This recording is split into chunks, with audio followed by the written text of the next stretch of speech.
Dari PPI itu saya belajar tentang kemudian semua senior hormat itu rasanya kayak wah gitu. Jangan lewatkan kesempatan untuk menjadi paskibraka Indonesia karena cuma satu kali seumur hidup nggak akan terulang.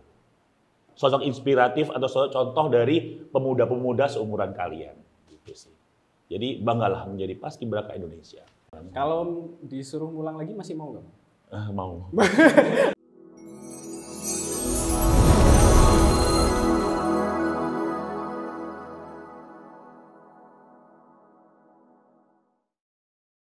Halo teman-teman semuanya, kita jumpa lagi di podcast Berbaris, berbincang bareng senior inspiratif. Nah, semoga teman-teman dalam keadaan sehat walafiat juga, kalau sedang sakit diberi kesembuhan. Kalau belum ketemu jodohnya, semoga cepat dipertemukan jodohnya. Amin. Oke, amin. Nah, sekarang kita akan sharing, ngobrol dengan salah satu senior kita juga. Ini dia orangnya. Ya, Halo teman-teman. Ya. Perkenalkan saya Denny Eka, saya Purna Paskibraka Indonesia Kota Malang tahun 2000. Biasa kalau sama adik-adik dipanggil Bang Denny gitu. Bang Denny atau Bang Eka gitu kan. Senang sekali saya bisa berada di sini, bisa sharing bersama dengan adik-adik dan juga teman-teman semuanya. Semoga nanti apa yang saya ceritakan bisa menjadi salah satu inspirasi buat teman-teman yang nonton ini. Wah, keren banget. Oh iya, satu lagi. Kita sedang ada di studionya Rambu Merah. Iya, Rambu Merah. Thank you for supportnya. Terima kasih banyak. Jadi Rambu Merah ini adalah tempat berkumpulnya teman-teman relawan di Kota Malang. Ini juga salah satu inisiasinya dari senior kalau saya senior ya Bang ya. Senior. Kalau dari anggota PPI. Iya, dari anggota PPI. Terima kasih banyak Rambu Merah. Oke, kita di sini sekarang masuk ke podcast keempat. Podcast keempat. Iya, jadi sebelumnya sudah ada dan sebenarnya kenapa kok podcast sih kreasinya, kontennya kayak gitu Bang, supaya kita kalau sekarang kan kayaknya yang tertulis itu nggak akan dibaca. Betul. Seringkali kayak gitu. Kalau sekarang dengan kemudahan teknologi, tinggal scroll di TikTok, di YouTube udah banyak. Jadi benar. alasannya kenapa podcast ya itu karena terekamnya bisa panjang, kalau tulisan kepanjangan ya males baca juga kayak gitu. Orang lebih benar mendengar dan melihat ya daripada membaca ya. Kayak gitu. Nah, Bang Denny, Mas, kursi panas ini. Saya kok deg-degan ya? Saya kursi panas ini ya. Oke, Bang Denny sekarang kesibukannya apa nih, Bang? Saya sekarang lebih ke profesional MC wedding, kemudian juga profesional MC untuk acara pemerintahan seperti corporate dan lain-lain, kemudian MC launching dan lain-lain. Kemudian saya juga menjadi fasilitator untuk pengajar, untuk public speaking dan juga MC. Wow, gitu. Keren banget. Ya berkutatnya gitu-gitu aja. Tepuk tangan dong. Tepuk tangan dong. Bisa diceritain sedikit Bang itu gimana awal mulanya kenapa kok meniti karir di MC? Oke. Sebenarnya gini, dulu itu saya sempat ngantor sih ya. Saya sempat ngantor di salah satu perusahaan telekomunikasi di Indonesia di tahun 2006 ya, 2006 setelah saya kuliah. Kemudian 4 tahun nih kok cuma dikontrak aja nih, tidak ada kepastian menjadi pegawai tetap gitu kan. Jadi kan kayak dalam hubungan kan kita ngerasa digantung gitu kan. Nah, itu. Jadi saya langsung akhirnya yaudah deh kayaknya aku harus move dari tingkat kenyamanan ini harus bisa membangun yang baru lagi gitu kan. Apakah itu di perusahaan lain ataukah mau bisnis dan lain-lain. Akhirnya ya udah dimulai tahun 2010, 2011 itu mulai dari acara kecil-kecil dulu, dari acara-acara event-event di kampus, event-event di corporate yang sebelumnya itu. Kemudian boleh sebutin nggak sih? Nggak boleh ya. Kemudian juga event-event kayak konser kayak gitu. Pokoknya yang outdoor semua, belum ada yang indoor sama sekali. Indoor pun itu juga mungkin kayak di mall kayak gitu. Jadi belum ada yang maksudnya dalam arti yang memiliki kesulitan atau yang berkelas gitu ya. Dan akhirnya di tahun 2012 atau 2014 ya, itu mulai jalan MC Wedding. Di MC Wedding itu udah mulai tuh MC Wedding, terus kok enak ya MC Wedding ini ya, datang terus udah bayar gitu kan. Datang dibayar gitu. Terus kalau kita tiap minggu lumayan ya hasilnya gitu ya. Let's say misalnya nih, kita nge-MC Sabtu pagi, Sabtu malam, Minggu pagi, Minggu malam. Kan 4 kali itu ya. Nah, itu kan lumayan. Nah, kalau misalnya tiap bulan udah berapa? Oh berarti ini MC ini bisa ya dibuat sebagai salah satu mata pencaharian atau profesi. Nah dari situ saya yakin kalau MC ini bisa dibuat sebagai mata pencaharian. Oke. Gitu. Sedikit apa namanya cerita kalau awalnya beranjak ke profesionalisme di MC pembawa acara sejak kapan? Kayak misalnya kayak contoh, wah aku kalau kayak gini aja kayak kurang, harus profesional. Kayak gitu.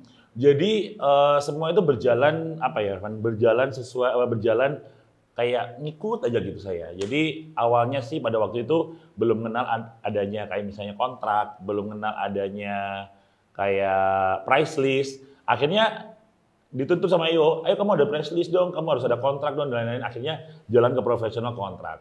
Kemudian dari MC, yang namanya MC itu harus namanya penguasaan bahasa itu penting. Yeah. Jadi harus pintar bahasa Inggris kayak gitu, harus pintar bahasa Indonesianya oke. Kemudian kalau misalnya mau MC Jawa ya bahasa Jawanya harus oke. Itu salah satu bentuk responsibility kita terhadap profesi. Jadi kalau misalnya kamu dibilang profesional berarti kamu harus bisa menguasai apa yang diharapkan oleh pasar itu sih. Oke, all round berarti Bang. All round. Ngeri banget nih. Nah, kalau bicara soal PPI ini Bang ya, kita Purna Paskibraka Indonesia Kota Malang. Kalau Abang purna tugas tahun 2000 ya Bang? 2000. Setelah purna tugas, Abang aktif atau enggak Bang waktu itu? Aku pengen cerita dulu sih sebenarnya. Oh, jadi sebenarnya aku ini di 99. Oh, 99. Cuma di 99 aku gugur. Oke. Kemudian karena orangnya kekeh ya, aku harus coba nih gitu. Akhirnya di 2000. Jadi aku di PPI ini aku kelas 3. Kelas 3 SMA. Biasanya kan kelas 2 ya? Iya, biasanya. Itu kelas 3. Jadi teman-temanku itu seniorku. Diaspekin sama teman-teman sendiri. Jadi gampang gitu kan. Jadi maksudnya gampangnya dalam arti biasanya kalau minta tanda tangan gitu, ayo dong kasih tanda tangan gitu kan teman sendiri gitu kan. Nah, jadi Jadi waktu itu memang di 99 itu mungkin kurang maksimal ya persiapannya ya karena dulu seleksi di Paskibraka itu susah banget ya, mulai tes tulis, kemudian tes wawancara, kemudian ada tes baris-baris, tes fisik, banyak banget tesnya. Nah itu aku gugur di tes terakhir, aku gugur. Itu broken heart-nya minta ampun udah, karena seperti yang kita tahu kalau di tahun 90-an atau di tahun 2000-an menjadi seorang paskibraka itu adalah impian setiap anak, gitu kan. Maksudnya setiap anak itu pengen banget jadi paskibraka gitu loh. Karena kayaknya keren banget gitu kan. Nah itu, jadi waktu itu waduh udah galaunya minta ampun, udah gak keterima tahun 99 itu. Akhirnya di tahun 2000 teman-teman nyaranin, ayo ikut lagi aja. Udah akhirnya 2000 lah bergabunglah sama PPI. Oke, 2001 aktif lagi? 2001 aktif, masih aktif di Abang Asuh, kayak gitu-gitulah, Abang Asuh gitu. Okay. Tapi kalau dulu kan belum ada organisasi yang full kayak sekarang ya. Jadi ketemunya tiap tahun sekali gitu kan. Kalau mau pemilihan aja gitu kan. Nah ya udah, jadi 2000, 2001 sampai 2003 terakhir. Sampai 2003 terakhir. Oke. Baru setelah itu yang belajar MC. Ya, baru setelah itu saya bergabung di Duta Wisata Kangmayu Kota Malang di tahun 2003 terpilih. Dan alhamdulillah menang. Kemudian tahun 2004 saya dikirim ke Raka-Raki Jawa Timur. Alhamdulillah dapat juga. Akhirnya yaudah di situ aja sih, di Duta Wisata aja gitu. Gitu. Tapi PPI akan selalu di hati. Asik. Udah haus belum, Bang? Apa? Udah haus belum? Apa itu? Sekarang udah haus belum? Oh, belum. Oh, ini ya ada minumannya ya. Siap. Udah haus belum, Bang? Udah. Kalau udah kita minum dulu ya. Ini persembahan dari Toko Kopi Jaya. Toko Kopi Jaya ya. Kalau mau follow Instagramnya ini nih, Toko Kopi Jaya atau di sini. Nanti ada di sini. Mantap. Oke, nah lanjut. Kan sempat nih Bang, terakhir aktif di tahun 2003. Terus habis itu sampai sekarang nggak aktif ya Bang. Tapi masih masih kepo nggak sih Bang sama PPI sekarang kayak gimana ya adik-adikku? Iya, kadang-kadang aku kalau misalnya lihat Instagram gitu kan lihat gitu. Atau tiap tahun kadang-kadang aku datang tiap tahun itu tiap pengibaran pasti aku datang ke gedung DPR gitu, pasti aku datang. Jadi menyambut adik-adik yang baru datang gitu kan, itu kan rasanya kayak gimana gitu.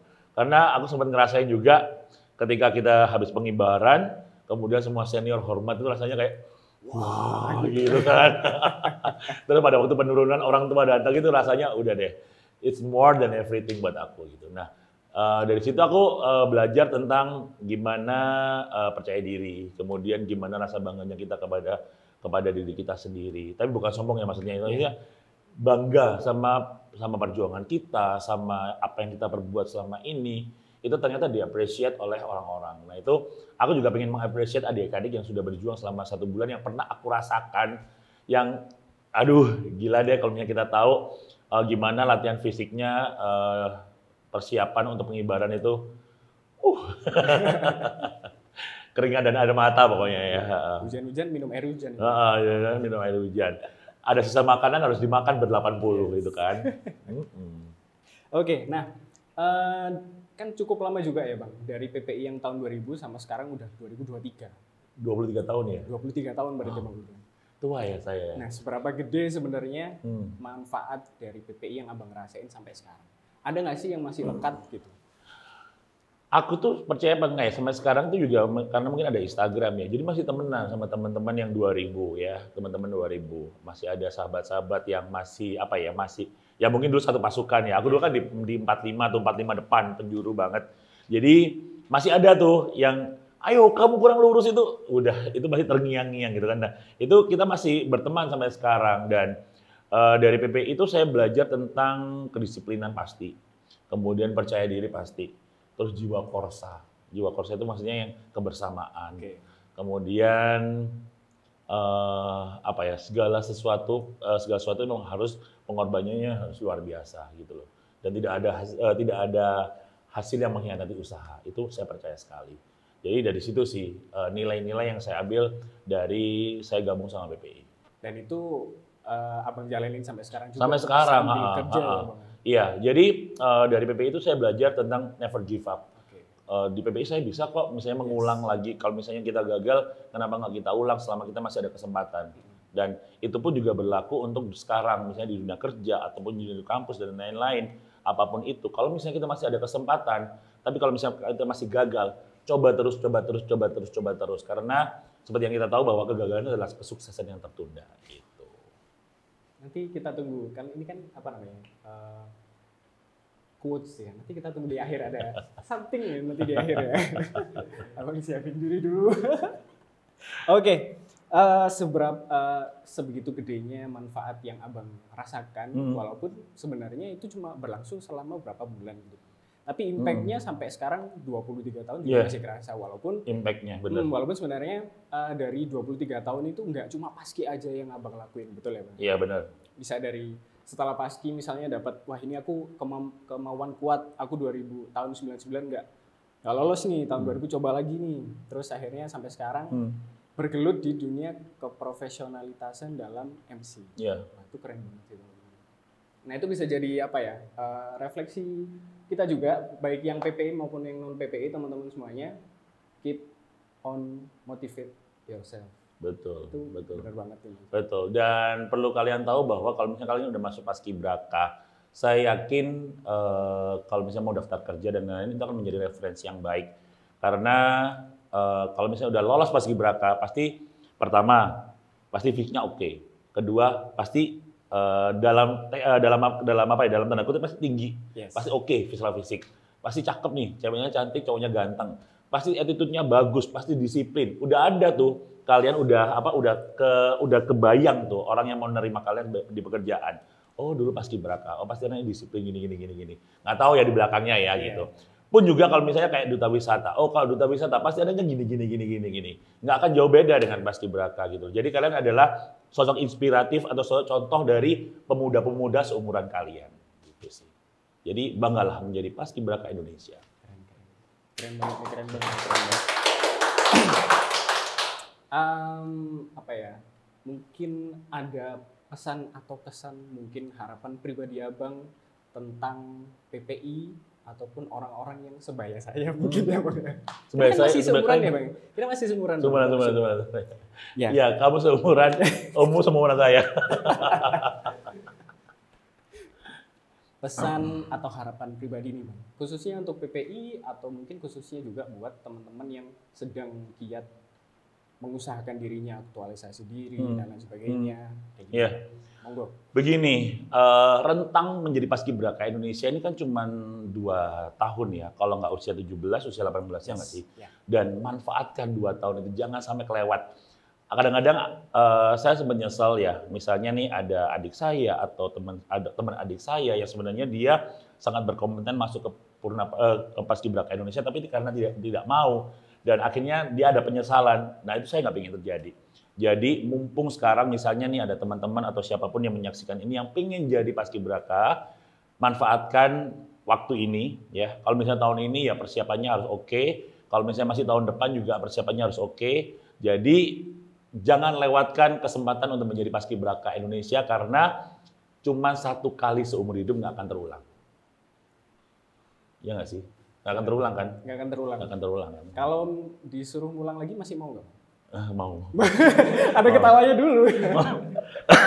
Mau. Mau banget. Ya kadang-kadang kangen sih, kangen tugas gitu kan. Tapi masih pantas nggak sih pakai baju PDU? Masih dong. Oke, nah selain dari ini kita geser sedikit dulu ya, yang santai-santai dulu ya. Ya. Karena tadi udah pesan sama harapan, manfaat juga udah. Kalau buat masyarakat yang masih belum tahu sebenarnya apa sih PPI, ngapain sih kok baris-baris kayak gitu? Sebenarnya ini lebih dari baris berbaris sih sebenarnya ya. Kita lihat tanggung jawab yang diemban dalam bertugas seperti itu kan.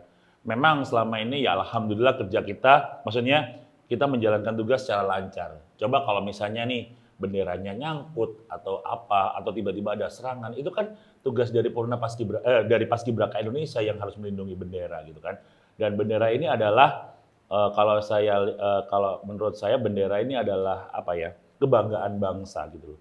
Bahkan nyentuh tanah pun nggak boleh gitu kan, apalagi ada yang menyobek atau apapun itu yang mungkin jauh di pikiran kita yang nggak pengen kita terjadi. Nah tugas dari Paskibraka itulah yang menyelamatkan bendera itu. Sebenarnya tugasnya mulia sekali loh. Kalau misalnya nih memang pada waktu pengibaran amit-amit nih ya tiba-tiba terjadi serangan, terus kemudian kalian sampai gugur pada waktu menyelamatkan bendera. Kalian sama aja jadi pahlawan nasional loh karena menyelamatkan bendera. Iya nggak sih? Iya kan? Lebih di situ sih. Karena memang kalau untuk baris berbaris memang kita harus ada latihan fisik. Ya. Kemudian juga kekompakan karena memang disaksikan dengan banyak orang sehingga semuanya harus perfect ya, tidak boleh ada salah. Bahkan gerakan tangan pun harus sama, hentakan kaki pun harus sama, pandangan sama. Dan itu nggak akan terulang lagi gitu. Kalian tugas ya udah sekali. Tahun berapa, Revan? Aku tahun 2014. 2014. Berarti Revan tugas 17 Agustus 2014. Udah sekali aja seumur hidup, nggak akan terulang lagi gitu loh. Ya udah itu.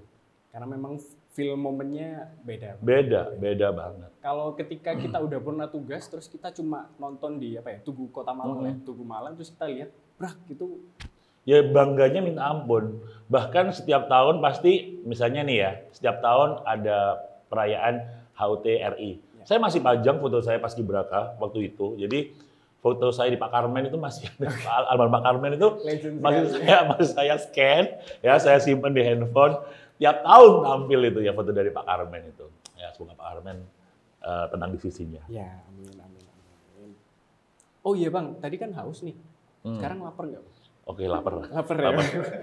Jelek banget ya. Kamu nyediain makanan. Oh ya. Ada nih, Bang, ini apa ini? Ini adalah tahu bakso. Nah, ini wow. Dari toko Kopi Jaya, teman-teman. Kan juga dari Kopi Jaya. Ya. Boleh kita coba ya? Boleh. Ini variannya apa aja? Kalau snacknya ada banyak. Kok jadi promosi di sini ya? Boleh. Selain kopi, non kopi, snacknya juga ada. Kalau yang ini kita dapatnya yang tahu bakso. Wow, luar biasa. Kita coba ya. Nok. Kita jadi podcast yang mukbang nggak sih, Mas? Nggak jadi. Kalau tambah ya. Bentar, Bang. Ya, kalau misalnya pengen tahu bakso enak, nih, apa namanya? Kopi Jaya. Toko Kopi Jaya. Top. Terima kasih.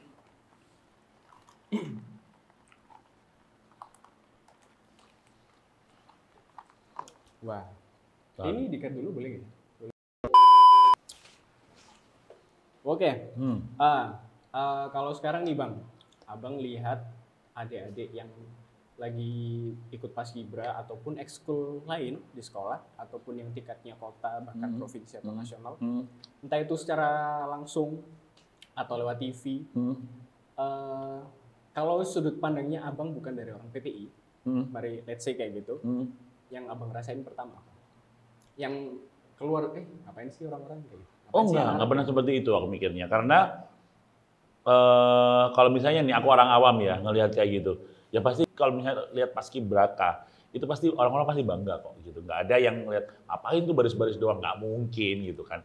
Karena yang namanya Paskibraka ini adalah kebanggaan dari masyarakat, entah itu masyarakat kota, masyarakat provinsi atau masyarakat di nasional, pasti yang namanya Paskibraka. Meskipun ya kalau saya lihat cuma disorot setahun sekali pasti. Setelah 17 Agustus udah selesai, nggak akan kesorot lagi. Yang kayak misalnya misalnya bawa baki gitu ya, cantik gitu kan. Udah kesorotnya udah cuma seminggu aja tuh gitu. Habis itu selesai, tergantung dari dianya. Dia bisa berkiprah nggak untuk tetap stay di situ. Itu tergantung dari dianya gitu. Oke. Kalau dari ini, gimana caranya kita sustain untuk tetap eksis?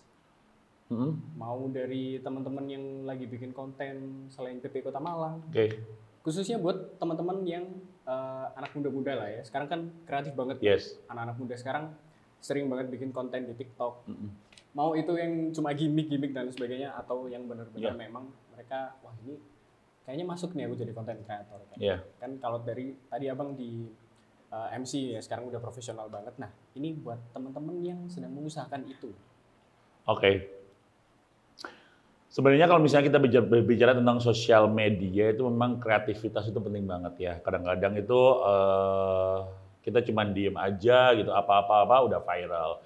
Tiba-tiba kita ngapain hal-hal yang kadang-kadang nggak penting, tiba-tiba viral. Tapi kalau misalnya kalau saya lihat di PPI atau di Purna Paskibraka Indonesia, mungkin lebih ke bermanfaat kepada masyarakat ya. Dalam arti ada kegiatan yang real, maksudnya real yang memang bisa disaksikan oleh orang-orang halayak yang bahwa kalian itu bermanfaat gitu loh. Tidak hanya pada tanggal 17 Agustus saja, tapi untuk selanjutnya di hari keseharian teman-teman semuanya. Ini yang namanya PPI ini akan selalu ada untuk seluruh masyarakat.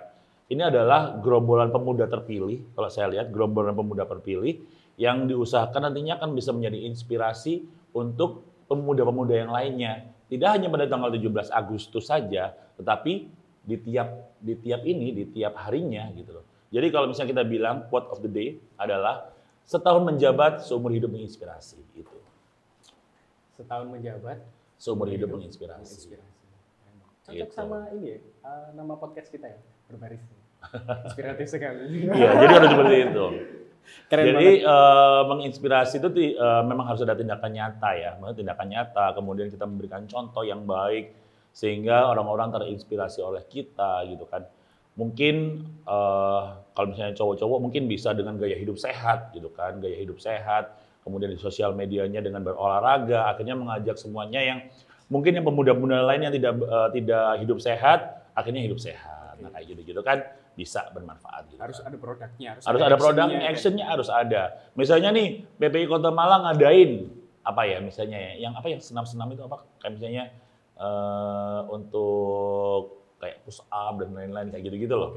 Nah kayak gitu-gitu ngajak semuanya yang ada di situ boleh tiap hari apa misalnya kayak gitu misal. Di CFD bisa ya? Bisa kan. Oke, nah ini kita udah hampir di penghujung podcast. Iya. Wah saya nggak kerasa nih. Nggak kerasa. Nah seperti tadi yang aku bilang di tengah-tengah, Bang ada pantun nggak? Nggak ada. Nggak ada pantun. Nggak ada pantun. Oke, kalau dari aku ada ini. Kita sebagai pemuda-pemuda ya, pemuda-pemudi yang tentunya punya dan diharapkan punya kreativitas yang lebih lagi, inovasinya juga lebih kencang. Kita bikin action dan produk yang lebih oke seiring kita adaptasinya dengan zaman. Ini nih pantunnya. Makan lalapan sambal teri. Cakep. Minumnya es teh tawar 2. Asik. Teman-teman jangan batasi potensi. Cakepnya mana? Ulang ya. Makan lalapan sambal teri. Cakep. Minumnya es teh tawar 2. Cakep. Teman-teman jangan batasi potensi. Asik. Mari berkarya dan terus berkarya. Bang Denny, terima kasih banyak waktunya. Terima kasih. Terima kasih. Sukses ya. Terima kasih. Di mana-mana ya. Terima kasih teman-teman. Nanti kalau aku ada acara nanti aku panggil. Siap. Terima kasih banyak teman-teman. Terima kasih, sampai ketemu lagi Sampai teman-teman. ketemu lagi. Pokoknya pantengin terus podcast dari Purna Paskibraka Indonesia Kota Malang. Berbaris. Berbaris, berbincang bareng senior inspiratif.